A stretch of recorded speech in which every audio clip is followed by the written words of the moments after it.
Sage Wanderer here, and welcome to Political Soup. Political Soup is a new series just to cover American politics. So if you see that title, you know we're talking about American politics and our upcoming election to decide who will lead our nation. But before we get started, I want to thank all of you who support this channel, especially those who support this channel financially. You help to keep the lights on here, and as you can see from my previous videos for the last few months, I've had 4 t-shirts, and I finally got one stained so bad I had to replace it. So thank you for buying me this new $9 t-shirt. Yeah, I live on a shoestring, and I'm just tickled pink that I can get a new $9 t-shirt. So thank you all for supporting this channel and blessing me. And I do want to mention, I had a viewer that wanted to confirm that I did receive your letter from California. You're the only person writing me from California right now, so I did get your letter, and I am praying for your family. So thank you for your kind words and support. And now we'll get on with Political Soup. So the big political headlines of today, or the story that's about to erupt everywhere, is that Robert F. Kennedy, RFK Jr., and his running mate have announced covertly, kind of leaked, that they are going to suspend their run for the presidency and endorse Donald Trump. This is something that's kind of leaked out, that it's definitely a done deal. Some kind of deal has been struck between RFK and Donald Trump, and RFK will not just be endorsing Donald Trump, but joining him in his effort to defeat Kamala Harris for the presidency. And, you know, there's this idea that America is split in two, between the far right and the far left. And really, it's not. It's more like a 4-way split. Allow me to explain. There are people that are right-wing politically and people that are left-wing politically. And on both the far right and the far left, there are totalitarians. There are people that are authoritarians. They believe in enforcing their ideas at the point of a gun. They believe in more control over the individual, and they're opposed to freedom, both members of the far left and the members of the far right. Now, the way I used to say it is that leftists want to look in your gun cabinet, and right-wingers want to look in your nightstand for contraband. And so, even though there are those elements on each side of the political spectrum, there is also freedom-minded, freedom-loving, liberty-loving people on both sides. There are members on the left that believe in a type of freedom from government intrusion, and there's members on the right that believe in a different type. But one thing they can both agree on, our government is corrupt. Our government has become authoritarian, and if you let either one of these far right or far left parties come in control of our government, then it will equal a loss in freedom. And so Robert Kennedy understands, RFK Jr. understands the deep state.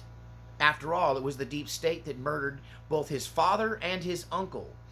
And RFK is an expert on certain things like the efficacy and safety of vaccines, the safety and efficacy of our food system.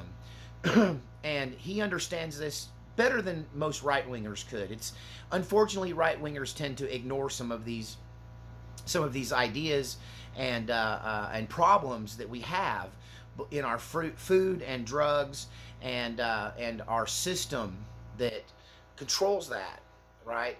And both RFK and Trump understand that there is a deep state that exists on both sides, both on the far right and the far left.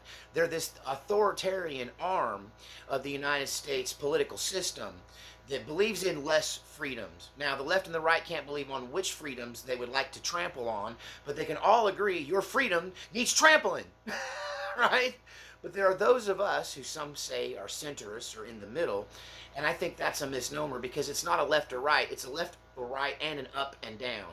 Up here are the authoritarians on both sides. Down here are the freedom lovers on both sides. And it's becoming more and more the case that people on the left who are anti-authoritarianism, who are anti-tyrant, people on the right who are anti-authoritarianism and anti-right, people that are pro-freedom on both sides, even if they don't agree what freedoms should be protected, they both agree are freedoms.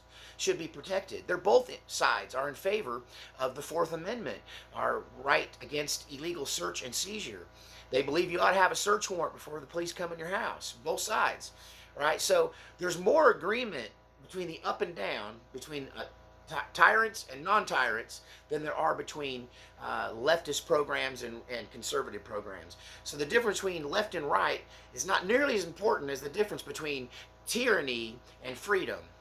And so we're seeing this unity coming up between RFK Jr. and Donald Trump. It's supposed to happen tomorrow on Friday. I think it's this Friday, maybe next Friday. I believe it's this Friday, that RFK is going to announce his suspension of his campaign for presidency and endorse Donald Trump. And rumor has it he's going to show up at a Trump rally tomorrow night on the stage with Donald Trump. You can add to this list of defectors coming from traditionally Democrat circles. Tulsi Gabbard is another one of those. I don't believe she was on board with freedom when it comes to the Second Amendment until recently, but she has changed her tune and accepted our right to keep and bear arms as being from God and not a privilege from the government. Therefore, it can't be taken away from us by anyone but God. We have the right, the godly right to self-defense. And so Tulsi's come around in some of the things that separated us. What we're finding is the things that we disagree on are not near as important as the things we agree on. That there's a new party being birthed of Trump Republicans and centrist and moderate liberals. Like, I even hate to call them liberals. I mean, they are. They believe in socialist programs that people on the right don't believe in. But what we have in common is that there is an unelected, bureaucratic, deep state that controls both parties, and their primary goal is to put the American people into slavery and to suppress our rights and oppress us as a people through totalitarian, hardcore control. Really, it's boiling down to the people who believe in political powers controlling the human population, and people who believe in the other way around, that the human population should be in control of the government. You know, it boils down to, are we a government of the people, by the people, and for the people, or not? Right? That there is an us versus them in totalitarianism circles, whether they be right wing or left wing, that says that they know more what's better for us than we do, and we shouldn't be allowed to make our own decisions. They want to treat us like old people in a nursing home or little kids in a pre-K, kindergarten school, right? So this type of totalitarian overreach has become a problem for both sides of the political spectrum, and we're beginning to see this joining together against the deep state and the powers of control, whether they be communist or whether they be, hate to call them Nazi, but that's kind of the old dividing line, right? So RFK is going to jump on board here, and I think this is going to have a huge effect on the election. Got flies being swarming on me now, but yeah, the election is going to be swayed by this decision that, according to the polls, and so you know, I follow polling and polling aggregates, the most recent polls, like I'm a nerd about what's happening on this election, during this election. And when Donald Trump was up against brain dead lying Biden, he was ahead quite a bit. In fact, he had it sewed up. Then Biden drops out. Harris gets a honeymoon bump and gets to be the press darling and gets promoted. And then you see a neck and neck race where it looks like it's tooth and nail, and Trump may or may not win the election. That starts to wear off. We're seeing Trump regain his losses, and now he's slightly, even with, and I think according to Electoral College, he's going to win by a hair over Harris as it stands right now. But RFK is polling at a solid 5%. Most people believe, now, before Biden dropped out, RFK was polling at 10 to 12%. And most of those were Democrats that didn't want to vote for Biden because he was old and brain dead. And when Harris took over, they jumped ship, and RFK's numbers went down to right around 5%. And most people believe that if he was to drop out of the race and endorse Donald Trump, that most of those people would return to the Trump camp and do the necessary thing and hold their nose and vote for Trump.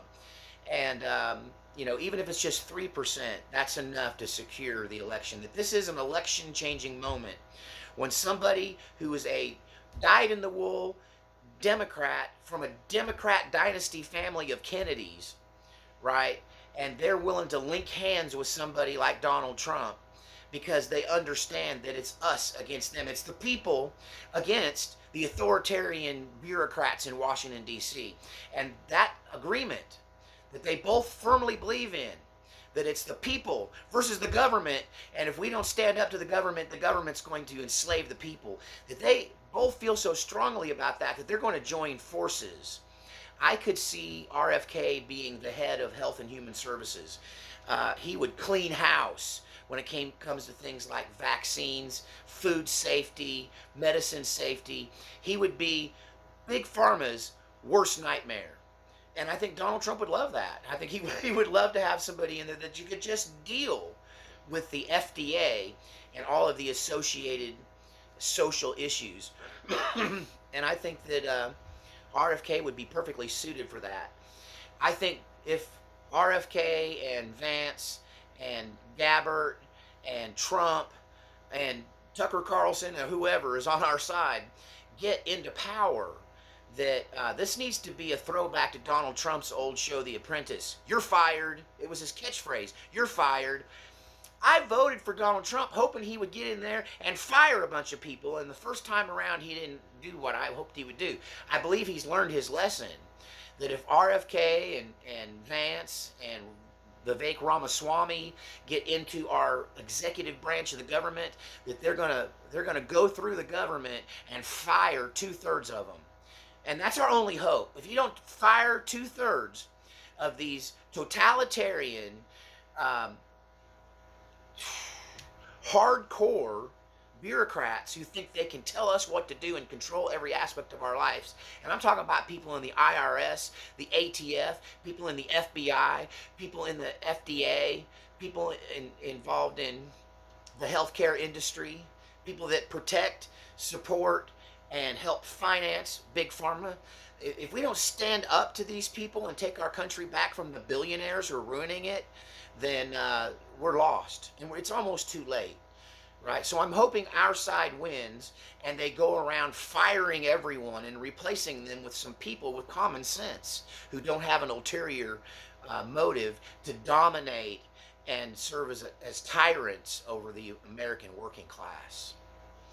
And I think we got a good group of patriots now from both sides of the political spectrum who are ready to do major surgery against our overgrown, inflated, and obese government. And I'd like to see it sawn down. I'd like to see it taken down a notch. Vivek Ramaswamy wants the same thing. That there's really an anti-swamp gathering happening from both sides, and I'm excited to see it. And I think it will be the end of the Democrat Party if RFK joins with Donald Trump and the various other characters who have kind of come from the middle. Joe Manchin, we talked about Tulsi Gabbard, and there's others. You know, Tucker Carlson is another one of those people with common sense. And I think they ought to put him in the cabinet, but I imagine he's more valuable as a TV personality right now. So, now, having said that, this was the week of the DNC. And in the first opening DNC speech, we have Joe Biden. A lot of people are talking about how they pushed Joe Biden clear. He's no longer politically important to the Democrat Party. Yeah, he's a lame duck. So they pushed his keynote speech back to 11:30 at night. He was not even able to finish it. They kind of rushed him off the stage. They were supposed to play this kind of memorial video recognizing his lifetime of service, but they had to cut that from the program because things went so late. And he had to release it himself on his own Twitter page, I guess. So that's where you'll find that if you want to see it, not at the DNC. And I believe up to this point, and it's going to continue to follow this trend, it's just one lie after another. The Democratic National Committee is a committee of pathological liars, and they keep telling the same old lies and expecting us to believe them. And that's the definition of gaslighting. When someone lies to your face, you know they're lying, they know they're lying, and they're sticking to their story, and that's it. And that explains the entire Democratic platform right now. that they were lying to your face. So let's talk about some of lying Biden's lies that he told in his speech. And just to set the record straight, this is not my opinion of him. This is documented fact from CNN, who's calling him out on his own lies. PBS are calling him out on his lies, right? Snopes are calling him out on his lies. So what's one of the biggest Democrat lies that's happening right now? When they look you in the face and tell you that the economy is better now than it was under Donald Trump. They have to twist the numbers, buy some people off, and basically twist it to make it even seem that way on paper. But when you ask the average Joe, the average working man, he will tell you that I am not better off now than I was 4 years ago. I had more money 4 years ago. And the pure reality that $100 worth of groceries now, 3.5 years into Biden's term, $100 worth of groceries now cost $300. And wages have not gone up to compensate. So everybody has less money because of the basic cost of living. I saw Don Lemon, who lost his show on CNN and has been reduced to doing man on the street interviews. He walked through a blue neighborhood and talked to all people, including people of color, and asked them questions about the election. And he was shocked at how many people were not going to vote for Harris and the Harris-Biden ticket, because it's just Harris and whatever that guy's name is. I don't know, what's his name? Walls. That, they weren't going to vote for them because the economy's really bad and she was the vice president. So she don't know what she's doing, and we need somebody in there like Trump who does. And that they were going to vote for Trump. And one particular one was an African-American man that Don Lemon asked this question, and he told him, he said, well, I'm going to vote for Trump because the economy is so bad right now. And Don Lemon calls him a liar to his face. He says, actually, according to the numbers, you're wrong. You're wrong. We're better financially than we were 4 years ago. And the African-American man just burst out in laughter and goes, whatever, and he just walks away laughing at Don Lemon. It's ridiculous for them to gaslight us about the economy. We know inflation is out of control. They can twist the numbers and pay off economists all they want to tell lies about it, but the cash register don't lie. Your checkbook don't lie. It costs more to live now than it did 4 years ago, and we're not making as much money. So that's one big lie that Biden will tell over and over again. Another big, well, before I go on to that, talking about the economy, what caused the inflation? It was Joe Biden's sanctions against Russia, and anybody who did business with Russia came under the strictest sanctions in U.S. history. Right? There's never been greater sanctioning than what we're doing against Russia right now. And it was supposed to destroy the Russian economy, drive Russia to its knees, and make them unable to prosecute any kind of war anywhere because they couldn't afford it. But the reverse is true. Those sanctions destroyed our economy. Those sanctions are the 90% of why we have out of control inflation on cost of living.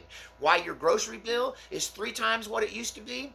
It's because of those sanctions. They were supposed to destroy Russia. But I challenge you to go on YouTube and type in Russian shopping market, or Russian supermarket rather. Shopping in Russia. And I want you to look at a Russian supermarket. These Russian supermarkets are greater than anything we ever had in America. They're immense, multi-story complexes. Not only do they have the kind of selections in their grocery stores that we used to have before COVID. Remember that? When there was just one entire aisle that was basically just peanut butter and jelly? All the different kinds of jelly, all the different kinds of peanut butter. And now it's a 8x8 section will contain peanut butter, jelly, and coffee. Then we went from having 30 different brands of coffee to having about 3. Have you not noticed this? Right? That we don't have the selection and the plenty that we used to have. And the prices in Russia in US dollars, when you do the conversion, it's about 11 rubles for every dollar, right? So it's 11 times, no, 9 times difference. I don't know, something like that. Right around 10 times the difference in rubles and dollars. But when you do the exchange rate, you can go to a Russian McDonald's and buy a Big Mac meal with a supersized drink and fries for $3.50. And you know what? If you get hired there, they're going to pay you about $1,000 a month to work there, starting at salary about $1,000 a month. So you get paid about the same as you get paid working for McDonald's in America, except here your combos cost $8, $9, and $10, and there they cost $3 and $4, maybe $4.50. Right? You can get whole chickens for $1, butchered, plastic wrapped, vacuum sealed chickens for $1, right? So they have the kind of wages that we have here, and 1/3 or even 1/4 the price of goods in Russia. So it's just those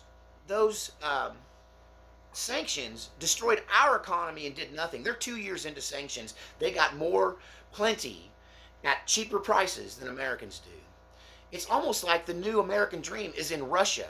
Now, I can't advocate ever going to Russia or living in Russia or moving there because they don't have a First or Second Amendment.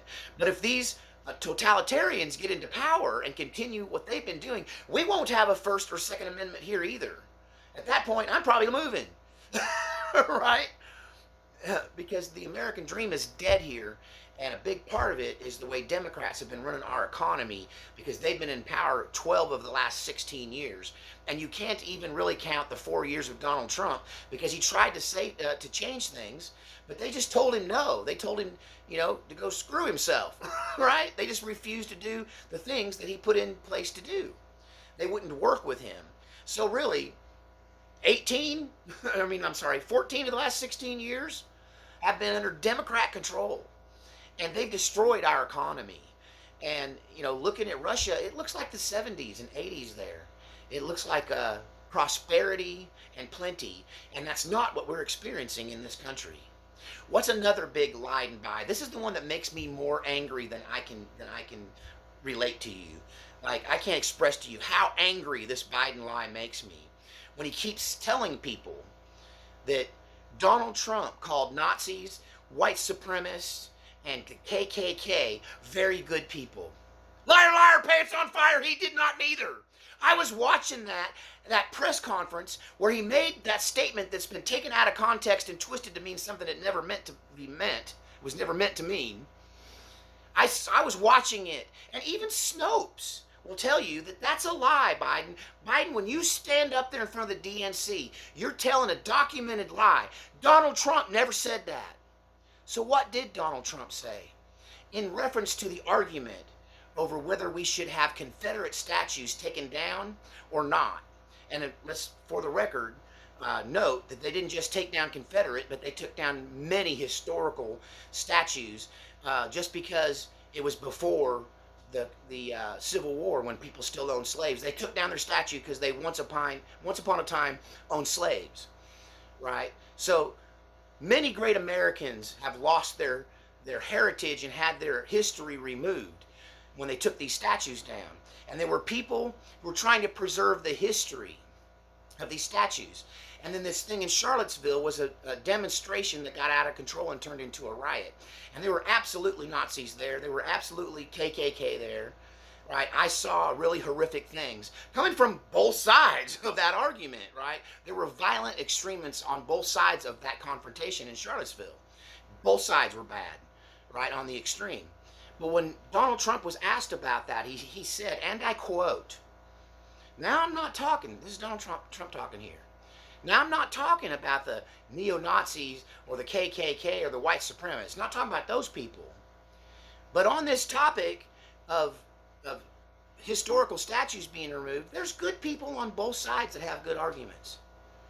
And they twisted that into Donald Trump saying, Nazis and white supremacists are good people. He never said that. You're a liar. Liar, liar, pants on fire. Even Snopes, the Democratic Party aligned censorship group, will tell you that's a lie. But Biden stood in front of the entire DNC to cheers when he said that slur against Donald Trump that wasn't true. Same with the suckers and losers talking about our veterans. Donald Trump never said that. There's 26 people that will tell you, testify under oath, Donald Trump didn't say that. And there's only one general that Donald Trump happened to have fired right before that who claims he made that statement. One person claims he made it. 26 who were involved in it will swear up and down he never said it. And can you see Donald Trump saying something like that about veterans? Absolutely not. That's ridiculous. But these ridiculous lies keep coming at us from the DNC. You know, there's a two-party system here, and I hope that people who believe in liberty and freedom can come together in what they're calling now the unity party. I think with the addition of people like Manchin, people like Tulsi Gabbard, people like RFK Jr., we're seeing emerge now a party that believes in liberty. And a lot of the libertarians are now switching over to this more moderate form of Republicans, the Trump Republicans, they call us, right? But most of us are centrists. A lot of us used to be Democrats. I voted Democrat, in the past, and I voted Republican in the past. And I would like to vote for a new third party. That you can call it the Unity Party, or you can call it the Liberty Party. But it's people who are against totalitarianism. They're against these what do they call them? Combat booted thugs, right? We're tired of these people telling us what to do.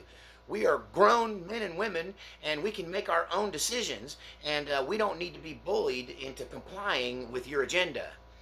And I think that level of frustration is growing in the American people, and we're about to unify against anyone who wants to go against the Constitution and our constitutional rights. The Constitution is the true law of the land. There's people that want to dismantle the Supreme Court because they're defending the Constitution. Our current Supreme Court is the first one in decades, in my opinion, to rightfully interpret constitutional rights and protect them. And even this thing with Roe v. Wade, it's another lie. They're saying that when Roe v. Wade got overturned, it made abortion against the law. It did not neither. Liar, liar, pants on fire. It just put it back to the states and let the states decide what they want to do regarding that topic. So we didn't make abortion illegal. If abortion is illegal in your state government made abortion illegal. They voted on it. Their representatives decided on it. And it's the law of the land there. And there are other places like California where not only is abortion legal, in many cases it's free and government sanctioned. And I imagine they gave you a cookie and a brownie pin for brownie button for getting one. So it just put it back to the state. If you don't want to live in a state that sanctions abortion, move. If you don't want to live in a state that makes abortion illegal, move. Right? That's what freedom's all about. The freedom to make our own decisions. That's really what pro-choice argues. But they want it nationwide, and we want it to be decided by local governments. That local groups can decide what they will tolerate and not tolerate within their own states. So, piles and piles of lies.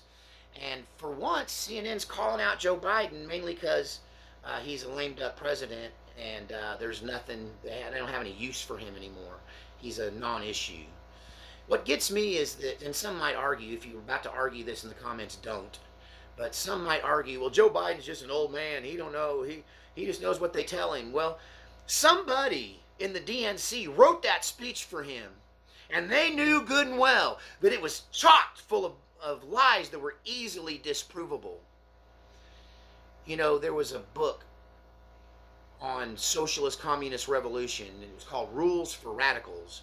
And one of the rules for radicals to help overthrow the constitutional government and accept socialist communist totalitarianism, one of their tools was to tell a lie long enough over and over to continue to repeat a lie until the lie becomes the truth and the truth becomes a lie. If you tell the truth these days, they'll try to silence you. They'll call you a liar. They'll try to tear you down, right? While they push lies in your face and stick to their story in the face of all evidence to the contrary. I don't know. Tell me what you think. You can leave your comment in the comment section. As long as it ain't hateful, racist, or mean, I won't delete you. You know, speak your mind. Just don't be ugly about it. Like You know, we got to love one another anyway. Hey, I love those people anyway. I just don't like what they're doing to our government. I don't like what they're doing to our country. And they better stop trying to take away my rights, or we might end up having a conflict. All I'm saying. I'm willing to protect my personal rights. I guarantee you that. Thank God for the First Amendment and the Second Amendment in this country, because it gives me the power to defend myself against tyranny. All right, we'll see you next time on Political Soup.